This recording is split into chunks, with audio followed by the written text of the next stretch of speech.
Alô, alô, você ligado na GFight, eu sou Marcelo Alcântara e nós começamos aqui mais um Luta a Luta com a GFight, o seu quadro quase semanal de análise, prognósticos e previsões do futuro das lutas que vem por aí. E hoje nós vamos falar de UFC 23, UFC Fight Night 235, o UFC que acontece no UFC Apex em Las Vegas, aí no quintal do meu sócio Diego Ribas, que sempre está aqui conosco. O Diego Ribas é repórter, é editor, é sócio da GFight, e aqui neste programa ele é analista de lutas e palpiteiro. Certo, Diego? Tudo bom? Fala, Marcelo, exatamente, o quadro de hoje, né, o Luta a Luta, o quadro que mais cresce aí de popularidade entre os nossos assinantes, é justamente para darmos os nossos palpites. A gente vai analisar algumas lutas, mas o foco sim é os palpites. Se você quiser fazer uma fezinha ou não, inclusive a gente dá nossas opiniões, mas também deixa claro que algumas lutas, apesar das opiniões serem ditas, por muitas vezes não vale apostar e a gente explica o porquê.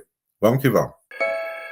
Diego, o UFC Fight Night 235 começa às 18 horas, aquele horário padrão, 18 horas de Brasília, 21 horas o card principal de Brasília, e nós vamos falar aqui das 4 últimas lutas, como é de padrão também no nosso quadro, vamos pegar as 4 lutas mais importantes e vamos analisar, começando com uma que envolve 2 brasileiras, Viviane Araújo versus Natália Silva, essa luta válida pelo peso mosca.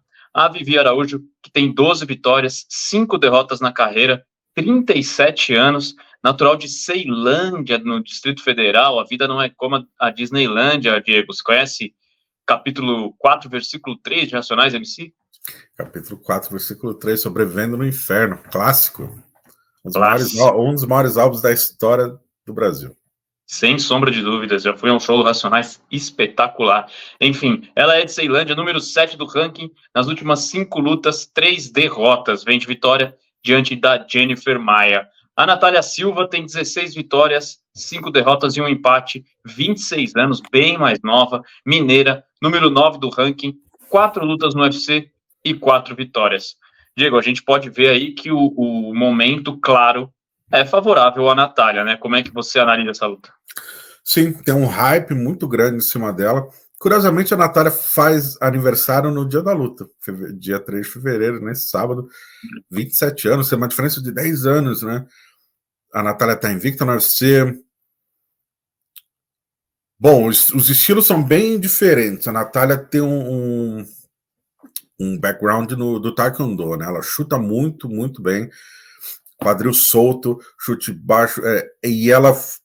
É difícil fazer a leitura do movimento dela, porque ela muda no final do golpe. Então, até o final do golpe, você não sabe se você é um chute no corpo, na cabeça, ou até, por vezes, um chute baixo.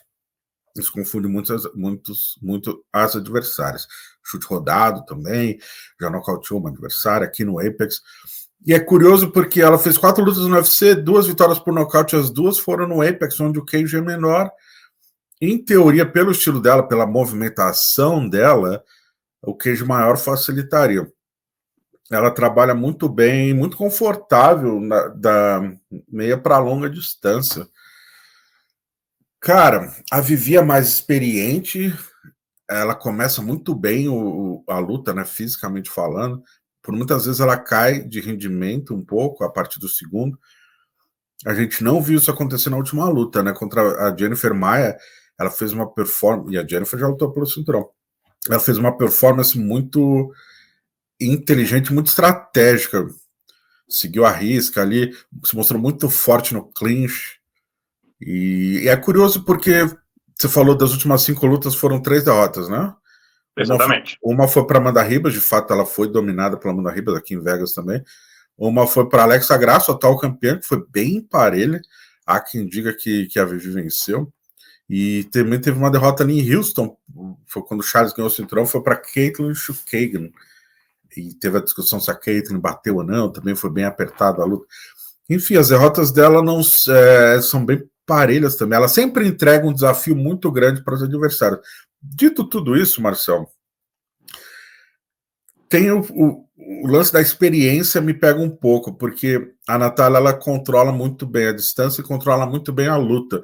a gente ainda não viu a Natália em águas profundas, né? Esse termo, quando sai da zona de conforto, faz uma luta mais longa, uma luta mais sangrenta, onde exige mais de outras habilidades, não só as habilidades atléticas, mas também como suportar uma pressão. E a Vivi já foi experimentada nesse aspecto. Não sei, pelo cage pequeno, eu imagino que a Vivi talvez consiga. É que é muito complicado, mas, entre aspas, a estratégia seria trabalhar da média para curta, pressionar a adversária, talvez. Aí eu não sei se faria sentido clinchar, levar para grade ou derrubar no meio do octógono, mas fatalmente da média para longa é onde a Natália trabalha melhor. E a Vivi trabalha muito bem da média para curta. E a questão é quem vai conseguir impor seu jogo. Por ser um queijo pequeno, fator experiência e por. Não sei, eu gostei muito da última performance da Vivi. Ela se mostrou muito mais cadenciada, talvez mais calma, eu diria. Eu vejo uma. Não sei, Marcelo, essa luta é difícil, cara. Eu imagino que muita gente. Nas bolsas, eu imagino que a Natália seja bem favorita. Se for bem favorita mesmo, eu acho que faria sentido botar uns R$5, uma coisa pequena ali na Vivi.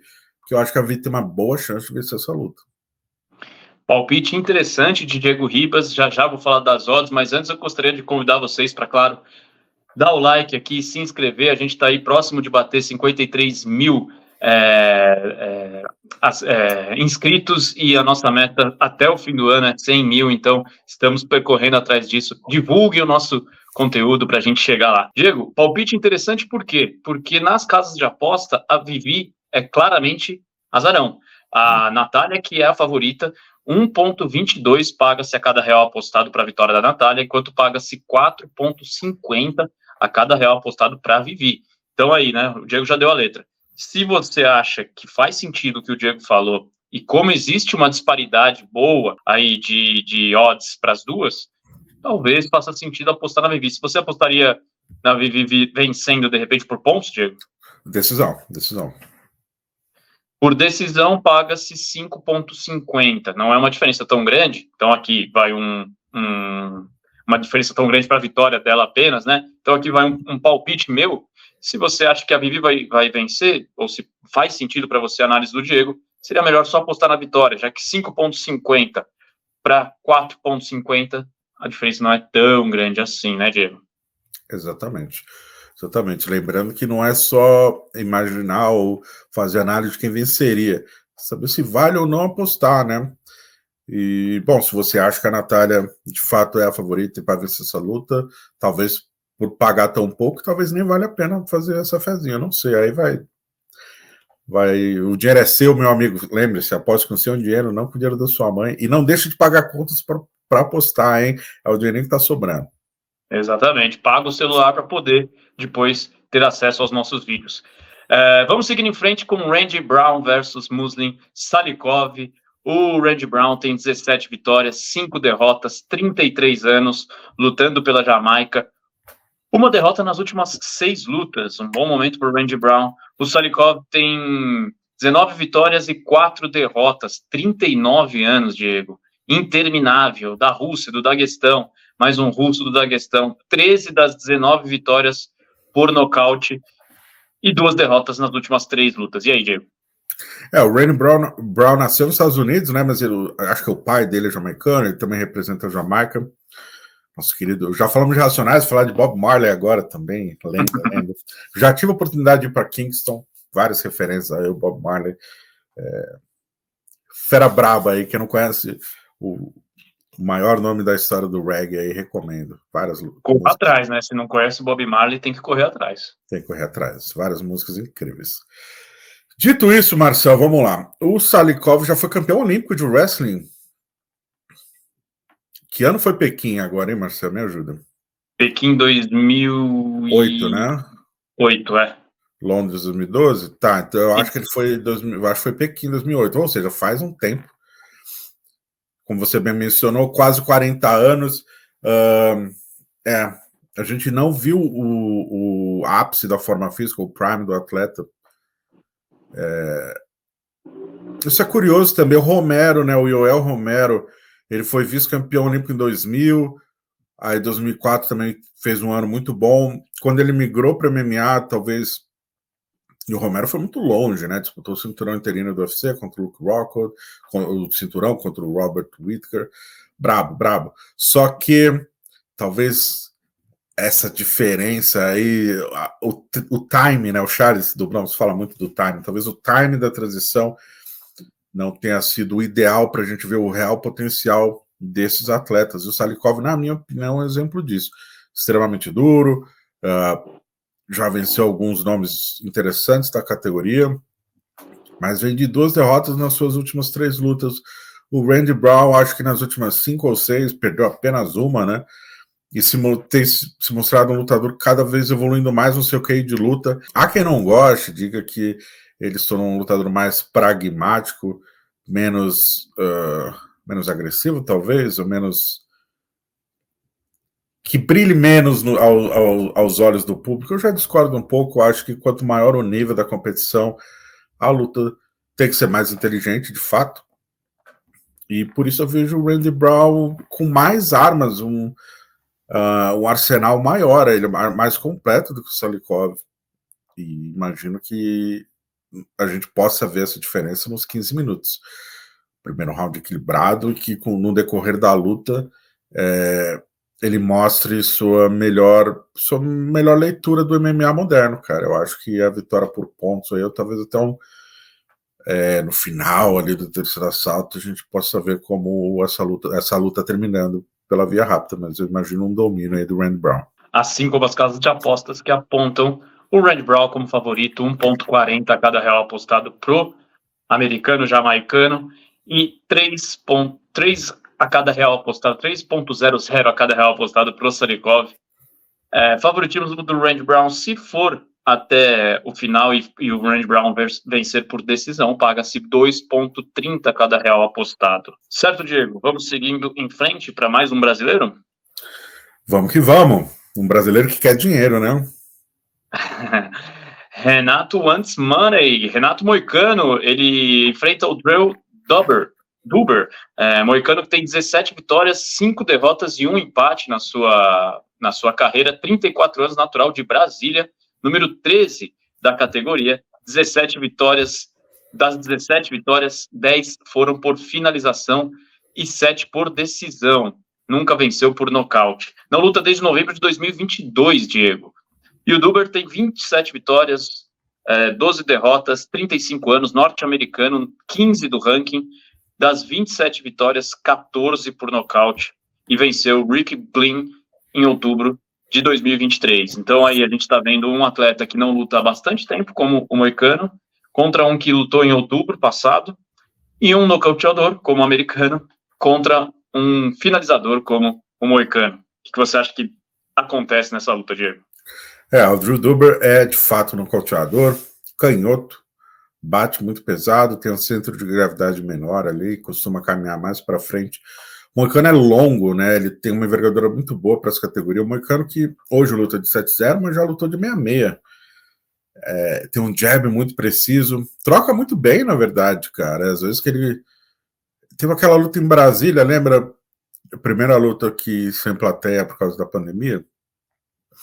Acho que foi nesse card.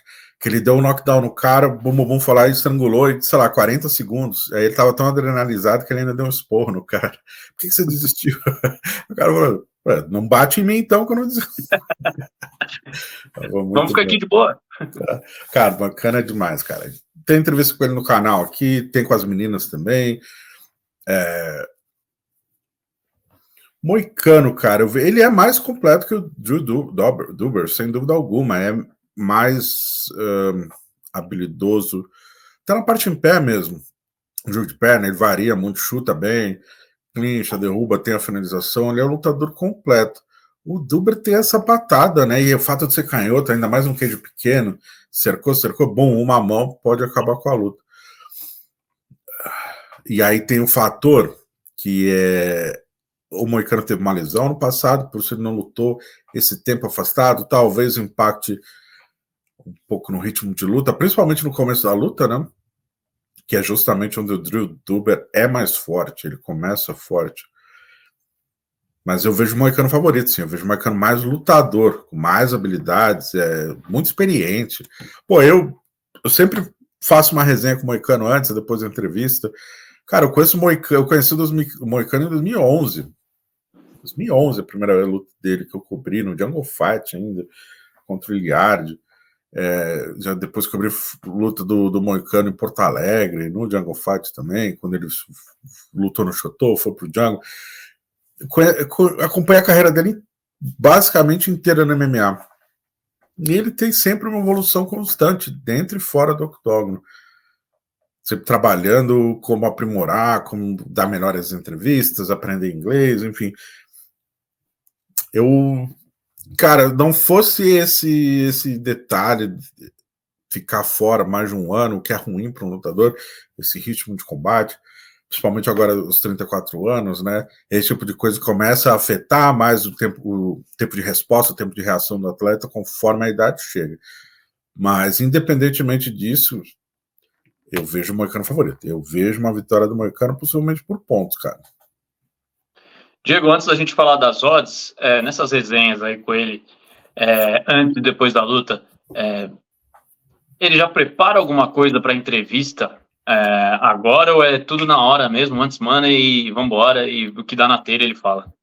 Bom, para a entrevista pro Joe Rogan ali, que é bem curta, né? Coisa de 30 segundos, eu não sei. Talvez até prepare, talvez. Pra gente ali, não. Ele é resenha pura. Vai. Você pode ver na minha entrevista com ele, começou a falar do filho, como é ser filho. Fez um relato lindo da primeira palavra que ele disse ao ver o filho. A primeira palavra que ele falou foi fudeu. Um relato emocionante. Ele falou que está investindo em criptomoeda, começou a dar dicas de investimento em terrenos e construção de casa. Enfim, ele é muito resenha e ele fala bastante, desenrola a falar. Agora, não, talvez no microfone ali. E eu lembro de uma específica resenha que eu fiz com ele na terceira luta que eu cobri dele no Jungle, que ele fez um baita discurso, acho que foi em Porto Alegre. Ele falou, não, tava todo mundo elogiando o hype dele, ele era invicto. Ele falou, e eu lembro que ele exaltou o time, né? Falou, treino muito, mas da minha academia eu sou o pior, porque na academia tinha um Rani, tinha uma Saranduba na época, lá na Constrictor. Então, e ele fala muito bem, mas eu acho que é mais de improviso, sabia, Marcelo? Ali, em Nova York, aquele Wants Money, Joe fucking Rogan, fucking New York, ali eu acho que foi só soltando as F-bombs e foi no desenrolo mesmo. Um meme ambulante, foi bom demais. Bom, Moicano é o favorito nas casas de apostas, 1,57 a cada real apostado paga-se pro brasileiro, e pro Drew Dober paga 2,50 a cada real apostado. A diferença aí é menor, se a gente for comparar com as duas lutas anteriores, né? Então, você falou até numa vitória por decisão, aí paga-se 4,50 a cada real apostado numa vitória do Moicano, enquanto paga-se R$12 a cada real apostado pro Drew Dober. Ok, Diego, vamos seguir para a luta principal? Podemos? Por favor. Luta válida pela categoria dos médios, Roman Dolidze contra Imamov. O Dolidze tem 12 vitórias e 2 derrotas, 35 anos, é natural da Geórgia, número 8 do ranking. Vinha de 4 vitórias e perdeu por decisão para o Marvin Vettori em março de 2023. Suas 2 derrotas foram por decisão. O Imamov tem 12 vitórias, 4 derrotas e 1 no contest, 28 anos, francês, número 11 da categoria, vinha de 3 vitórias até perder para Sean Strickland e 1 no contest contra Chris Curtis. E aí, Diego, luta principal, ela chama a atenção por ser luta principal mesmo? E seu palpite, por favor. É uma luta principal sem muito apelo midiático, pouquíssimo apelo. A própria luta do Moicano contra o Drew Dober tem muito mais apelo midiático entre os fãs, mas tem a ordem de categoria de peso. Se não for uma disputa de cinturão, assim, as mais pesadas ficam na frente, pelo menos para a questão do main event. Se é uma norma, não é uma norma, mas é um modus operandi do UFC. É uma luta interessante, cara. O Imavov teve uma temporada terrível ano passado, ele vinha meio hypado. Cara, ele lutaria com o Sean Strickland. O Strickland tinha lutado em dezembro, tinha perdido. E eu não lembro contra quem o Imavov ia lutar. caiu a luta. Aí o Strickland foi chamado em cima da hora, e o Strickland falou, tô meio acima do peso. Ou falou, enfim, acabei de lutar, tô off-season, eu não vou bater 8-4. E aí eu falei com o empresário do Strickland, né, quando eles foram negociar, ele falou, vou pedir 9-3 e eles vão recusar, vou tentar fazer o catchweight. Na hora que ele pediu 9-3, os caras aceitaram. E aí, putz, aí eu, enfim, imagino eu, na minha análise, foi um erro do time do Imavov, ele aceitou 9-3 e o Strickland moeu ele na porrada, né? Mas o Curtis Blades, cara, putz, ali foi um cabeçada involuntária, deu no contest. Enfim, o Chris Curtis, desculpa. O Curtis Blades é o peso pesado. O Valo tá com malhadinha, hein? Mas, cara, eu vejo o Imavov mais talentoso. Você precisa ver como é que foi essa temporada terrível, muito tempo sem vencer, uma luta ruim, se abalou ou não o treinamento dele, eu não sei onde ele fez esse camp, mas em tese ele é um lutador mais habilidoso, ele é bem duro, cara. Eu, sinceramente, naquela época, eu lembro que eu achava que se fosse uma luta casada com o camp completo, eu acho que ele bateria o Strickland. Eu lembro de pensar isso naquela época, né? E aí o Strickland, enfim, desembestou, fez uma temporada perfeita e ganhou até do Adesanya. Mas eu vejo uma Imavov favorito, Marcel. Não sei exatamente como estão as odds nesse momento. Cara, eu não consigo imaginar essa luta indo pela via rápida. Tem um certo receio que vão ser 5 rounds e talvez até um pouco monótonos mais pro final, viu? Bom, vitória do Imavov realmente paga um pouco mais, 1,61 a cada real apostado, enquanto para o Dolidze paga-se 2,37 a cada real apostado, Diego. Portanto, o francês é favorito e você... Então o Imavov paga menos, então. O Imavov paga menos, isso. Então o Imavov favorito. Imavov favorito, vamos ver o que acontece. Você só discordou da primeira luta, onde a Vivi aparece como... Aliás, a Natália aparece como favorita e você indicou uma possível vitória da Vivi, né? Tá, então o Imavov, Moicano e o Randy Brown são favoritos. Exatamente. Faz todo sentido. Cara, e faz bastante sentido a Natália ser favorita também. Lembrando que o hype define muito a aposta da galera, né? Às vezes a pessoa aposta por conhecer o lutador, às vezes nem conhece o adversário, talvez qualquer um pode apostar, gente. Então, as odds são baseadas na média das apostas de todo mundo. O hype da Natália é bem grande. É possível que tenha gente que aposte, a Natália venceu 4 lutas, cara, essa menina é imbatível, vai lá e aposta nela, e às vezes nem conhece o Vivi, enfim. Isso vale para todas as lutas. O quanto você conhece o lutador, e às vezes desconhece o adversário, implica muito nesse montante final de apostas, cara. Então, confia no seu taco sempre. É isso, então. O UFC Fight Night 235, você acompanha sábado agora, e a gente vai falar um pouquinho do UFC 297, que aconteceu 15 dias atrás, Diego. Sir Strickland perdendo seu cinturão para o Dricus Duplessis. Eu não lembro se você apostou no Duplessis ou se você apostou no Strickland. Acertou, então. Só errou a luta, o co-main, né, que era Mayra Chitara, acabou perdendo para Raquel Pennington. Fala um pouco do evento aí, por favor, Diego. Evento interessante, entregou entregou mais do que eu esperava no undercard, né, nas primeiras lutas da noite, foram bem movimentadas. Já o card principal, pelo menos em ação no octógono, deixou a desejar um pouco, vamos ser sinceros. Das lutas que acho que do card principal só errei o Common Event. O Evloev enfim, eu avisei naquele card, aviso de novo, fiquem de olho, o Evloev é sinistro. Curtis Blades, embora não tenha feito a estratégia que eu imaginava, né? Chris Curtis. Desculpa, estou confundindo. O Chris Curtis, desculpa, mora em Vegas aqui, o Chris. Não fez a estratégia que eu imaginava, acho que ele ainda não usa todo o seu potencial, se limita muito à troca de porrada. Ele basicamente usa o boxe e, cara, ele tem um chão bom, tem quedas boas, já vi ele treinar, centro de gravidade bom, ele não usa isso.